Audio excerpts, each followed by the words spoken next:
கவனிச்சுக்கிட்டே நீங்கள் பாடும்போது ஒரு லெவலை தாண்டாமல் நீங்கள் அப்படியே பாடிட்டுருங்க.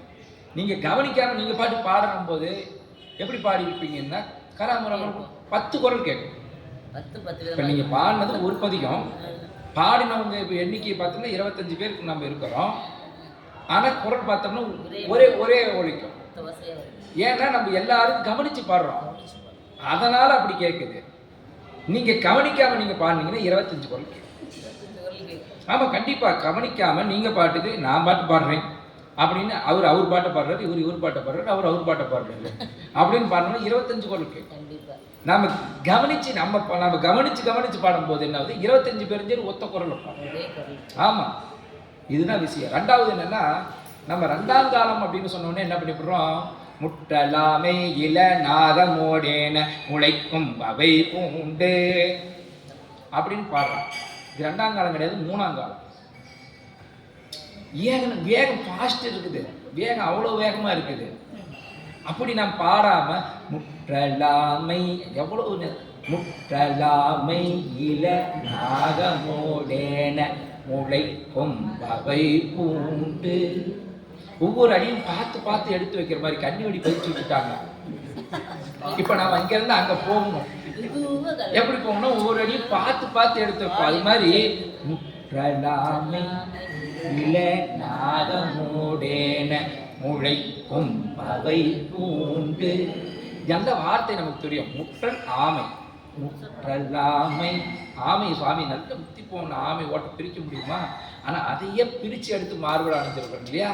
முற்றலாமை இள நாகமோடு, நாகம், ஆமா, ஏனம்னா பண்டை. முற்றலாமை இள நாகமோடேன முளை கொம்பு அவை பூண்டு. வற்றல் ஓடு, என்ன ஓடு? ஆமா, பிரம்மனுடைய கபாலம். வற்றலோடு கல நாபலி தேர்தனது. பழி தேர்தல் அப்படின்னா பிச்சை எடுத்தல். பழி தேர்தல் அப்படின்னா பிச்சை எடுத்தல். சிவபெருமானுக்கு என்ன தலையெடுத்தா பிச்சை எடுக்கணும். காரணம் என்னன்னா, இந்த உயிர்களெல்லாம் இப்படி வினையின் காரணமா அவதிப்படுத அப்படின்னு கருணையோடு அவரே வந்து கொடு, உன்னுடைய வினையை கொடு. நீ புண்ணியம் செய்யற பார்த்தியா, அதனால உன்னுடைய பாவம்லாம் போகும். உன் மேல இருக்கிற கருணையினால உன்கிட்ட இருக்கிற வினையை வந்து அவர் வாங்குறாரு. அதனால நம்ம தர்மம் செய்தா என்ன ஆகும், வினை. அப்போ நம்ம எப்படி தர்மம் செய்யணும்னா பண்போட செய்யணும். நாம கொடுக்குறோம்னு நினைக்க கூடாது. நம்ம கொடுக்கறதுனால தான் பெருமை கொடுவாரு, அவன் வாங்குறதுனால தான். வாங்கவே ஆள் இல்லை, நம்ம கிட்ட நிறைய பணம் இருக்குது, ஒன்றும் பிரயோஜனம் இல்லை. வாங்கறதுக்கு அங்கே ஆள் இருந்ததுனால தான், நம்ம அள்ளி கொடுக்கறதுனால தான் நமக்கு வல்லங்கிற பேர் வருது. வாங்க ஆள் இல்லைன்னா நமக்கு பேர் வராது. அதான் வந்து ஒரு ஊரில் சொல்லுவாங்க, இந்த பாரதத்தில் சொல்லுவாங்க, அந்த வரலாறுல சொல்லும்போது, பாரத வரலாறுல சொல்லும்போது, தர்மனுடைய அரசாட்சியில் அங்கே போனீங்கன்னா அங்கே ஒரு அள்ளி கொடுப்பாரு அப்படின்னு சொல்லுவாங்க. அள்ளி அவர் கொடுப்பாரு, அவ்வளோ புண்ணியமானவர் அப்படின்னு. அது இன்னொரு நகரத்தில் போய் இது பண்ணோடனே சொம்பலை வந்து தண்ணி கொண்டு கொடுத்துட்டு, தண்ணி குடிச்சோன்னு சொம்பை மறுபடியும் திருப்பி வாங்கவே இல்லையா. நாங்கள் கொடுத்த பொருளை வாங்குற பழக்கம் எங்களுக்கு அப்படின்னா, அதை விட அவங்க வந்து இந்த வாங்கிறது, அந்த கொடுத்த பொருளை திரும்ப வாங்குறது, நாம் வாங்குற நிலையில நான் இருக்கிறோம், அதனால அவன் வாங்குறான். எங்கள் நாட்டில் கொடுத்துட்டோம்னா திரும்ப வாங்கவே மாட்டேங்க அப்படிங்கிற நிலையில் இருக்கிறோம். நாங்கள் அவரோட பிறந்தது அப்படிப்பாங்களாம். கொடுத்த பொருளை நாங்கள் திருப்பியே வாங்குறதில்ல, அங்கே வாங்க எங்ககிட்ட கொடுக்க வாங்குறதுக்கு ஆள் இல்லை, அந்த அளவுக்கு எங்கள் நாடு சிறப்பாக இருக்குது அப்படின்னு சொல்லுவாங்க. அது மாதிரி இந்த பதிகங்கள் நம்ம வந்து எப்படி, நமக்கு வந்து சிவபெருமான் எதுக்காக வினையை பிச்சை அந்த பாத்திரத்தை கையில் வச்சிருக்கிறான் அப்படின்னு சொன்னால், பிரம்மனுடைய கபாலத்தை வச்சிருக்கிறான்னா உயிர்கள் மேலே ஒரு கருணை இப்படியே இருக்குங்க. கொஞ்சம் நாம்பளாவது இறங்கி போய் கடைதேற்றி விடுவோம் அப்படின்னு சொல்லி அவர் வந்து உன்னுடைய வினையை போடு அப்படிங்கிறார். நானும் 6 வருஷமா எப்படியாவது தலையால் தண்ணி குடித்து இவனை பாஸ் பண்ணிக்கலான்னு பார்க்குறேன். ஆனால் இவன் பாஸே ஆக மாட்டேன், மார்க்கை தொடவே மாட்டேங்கிறான் அப்படின்னு வாதியாராக பார்த்துட்டு ஒரு 2 மார்க் சேர்த்து போட்டு அப்படின்னு போடுறது போல சாமி வந்து பார்க்குறாரு, நாமளும் யுக யுகமாக எப்படியாவது கடைதேறிடுவோன்னு பார்க்குறாரு. வாய்ப்பே இல்லை ராஜா அப்படின்னு சாமி பார்க்குறாரு. சரி போ, 4வது வந்து வாங்கிக்க போடு அப்படின்னு சுவாமி வந்து அதனால தான் வற்றலோடு கலனாவலி தேர்ந்தனது உள்ளம் கவர்கல்வன் கட்டல் கேட்டல் உடையா பெரியா கடல் கையா உருதேத்த. ஏன் நான் இவ்வளவு நிதானமா சொல்றேன்னா அப்பதான் உங்களுக்கு தெரியும். இப்போ கற்றல் அப்படிங்கும்போது எப்படி சொல்லணும், கற்றல் அப்படிங்கும்போது நம்ம அந்த இருக்கு அழுத்தம் கொடுக்கணும். அப்போ நம்ம இவ்வளவு நிதானமா பாடினாதான் கற்றல் கேட்டல் உடையார் பெரியார் கடல் கடல் அப்படின்னு சொல்ல முடியும். நம்ம வேகமாக பண்ணோம்னு இவ்வளோ சொல்ல முடியுமா? அல்ல நமக்கு அவ்வளோ பயிற்சி நம்ம பண்ணி வச்சுட்டோம் தமிழ இல்லையே. அப்படிங்கும்போது கட்டல் கேட்டல் உடையார் பெரியார் கடல் கையார் தொழுதே பெற்ற மூண்ட பிரமாபுரம் மேவிய இவனன்றே. இவ்வளோ நிதானமாக பாடணும் திருமுறையை. ரொம்ப அப்படின்னு நிதானமாக போகக்கூடாது. முட்டலாமை இள நாகமோ இது என்ன சௌரியந்தான். அந்த சுருதி மாறாமல் பாடணும். அப்படி நிதானமாக பயிற்சி பண்ணணும், அது வேறு விஷயம். ஆனால் நம்ம 2ஆம் காலத்தில் பாடுறோம்னு நினச்சிட்டு 3ஆம் காலத்தில் சொல்லக்கூடாது. முற்றலாமை இள நாகமோடேன முளைக்கும் வகை பூண்டு. தெரிஞ்ச பதிகமாக இருக்கும்போது சொல்லிடலாம். தெரியாத பதிகத்தை இன்னொருத்தர் பாடிட்டு இருக்கிறாங்க போது இவ்வளோ வேகத்தில் நாம் பாடும்போது என்ன ஆகும், பிழைவு. தெரியாத பதிகத்தை இன்னொருத்தர் நாம் பாடிட்டு போது இன்னொருத்தர் சேர்ந்து கூட பாடும்போது என்ன ஆகும், பிழை வரும். அப்போ அதில் என்ன பண்ணணும், கொஞ்சம் நிதானத்தை காட்டணும்னா நீர் பரந்த நிமிர் புன்சடை மேலோர் நிலாவின் மதிசூடி ஏற்பரந்த இன வெல்வளை சோரையன் உள்ளம் கவர்கல்வன். அதுக்குள்ள அவரும் படிச்சு பாடுவாருங்க, நமக்கும் புரியும் இல்ல.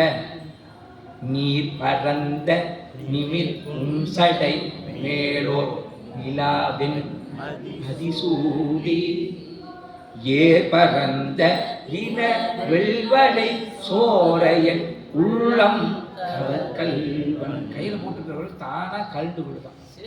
அந்த அளவுக்கு அவங்க அப்படி சோர்ந்து போயிடுறாங்க. தென்னா என்னாலும் தீசேர் மெழுகோப்பா என்ன தென்னா அப்படின்னு தென்னாடுடைய சிவனேன்னு சொல்றதுக்கு அவர் ஆரம்பித்தாரா, அப்பவே ஒரு அப்படியே உருகிட்டார். அப்படி உண்டு. இறைவனுடைய நாமத்தை சொல்ல போலவே சில பேருக்கு அழுக வந்துடும். சில பேர் விம்மும், உதடு அப்படியே உதடு விம்மும், அப்படியே நடுங்கும். சில பேருக்கு அப்படியே மயக்கூச்சம் ஏற்படும்.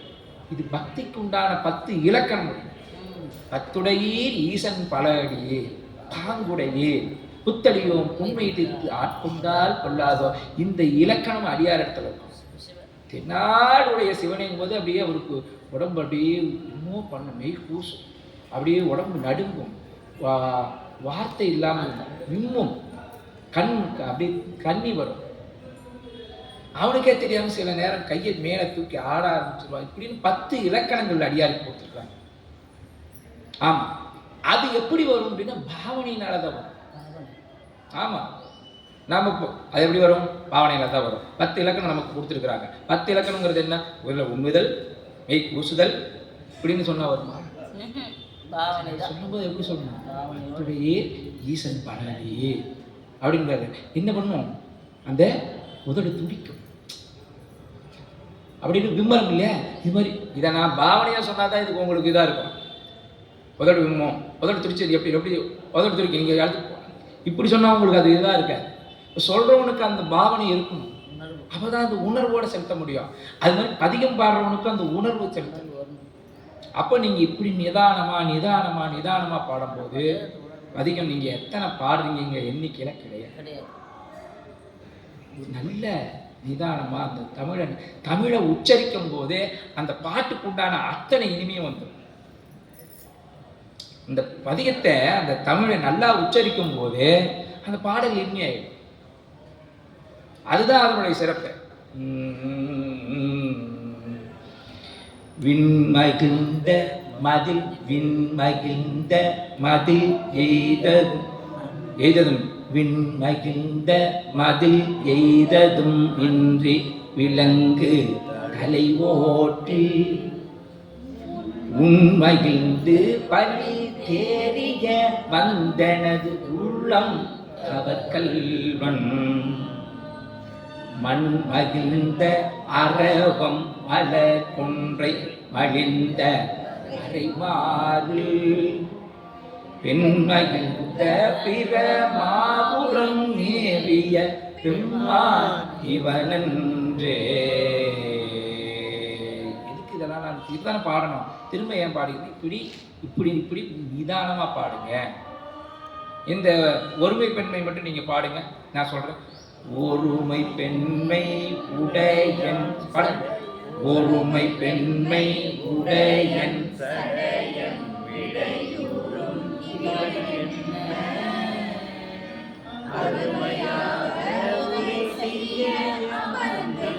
என்ன கொஞ்சம் தான் காட்டுங்க. ஒருமை பெண்மை உடையன் சடையன் விடை ஊரும் இவன் என் அருமையாக உரை செய்ய அமர்ந்தனது உள்ளம் அவர்கல்வன் கருமை பெற்ற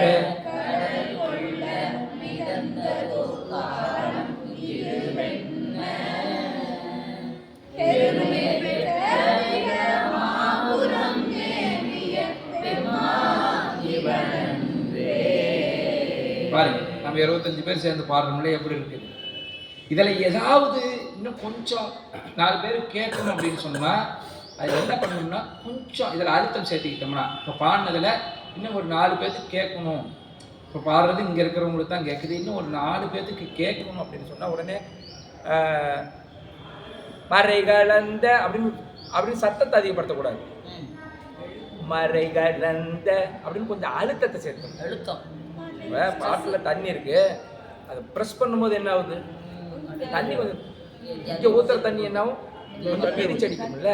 அதுபோல் உடனே கொஞ்சம் சேர்த்து கேட்கணும்னா பாடுற பாட்டில் கொஞ்சம் கொஞ்சம் சேர்த்தணும்னா என்ன ஆகும், சத்தம் ஒளி அதிகாகும். அவ்வளோதான் ஒன்று. அதை விட்டு நாம் கத்த ஆரம்பிக்கணும். மறைகளந்த ஒளி பாடலோ நாடல் ஆகி மறுவேந்தி இதை கடந்த இளவெல்வளை சோரையன் உள்ளம் அவர்கல்வன் கரை கடந்த கடியார் நீடுய சோரை கதை சிந்த இறை கலந்த பிரமாபுரம் மேவிய முன்ன பாடினதுக்கு இப்போ பாடினதுக்கு கொஞ்சம் சத்தம் அதிகம். அது அழுத்தம் கொடுக்கும்போது, ஆனால் முடிக்கிற இடத்த நம்ம என்ன பண்ணணும், நைஸாக சொல்லணும். தொடங்குற இடத்துல நைஸாக சொல்லணும். இதை நம்ம கவனிச்சுக்கிட்டே கொஞ்சம் காலம் பாட ஆரம்பிச்சோம்னா அதுவே நமக்கு இயல்பாக மாறி போயிடும். இது கொஞ்ச காலம் நம்ம என்ன பண்ணணும், கவனிச்சுக்கிட்டே பாடணும்.